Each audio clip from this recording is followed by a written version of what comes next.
दशे 3 दराने 4000 रुपयांचे 4 महिन्याचे सरळ व्याज किती ते आपल्याला दिलेले उदाहरण सोडवायचं आहे.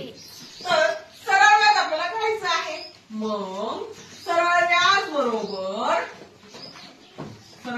बरोबर म गुणिले द गुणिले क भागिले 100.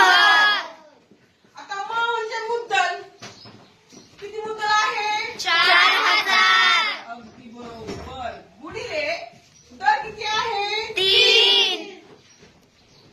गुणिले क म्हणजे काळ. किती महिन्याचं करायचं आपल्याला? 4. 4 महिन्याचं वर्षात रूपांतर करावं लागेल. 4 भागिले 12. वर्षात किती महिने असतात? 12. 4 भागिले 12 आपण केलं आहे. भागिले 100. आता याला आपण संक्षिप्त देऊया. 0 ला 0 गेले.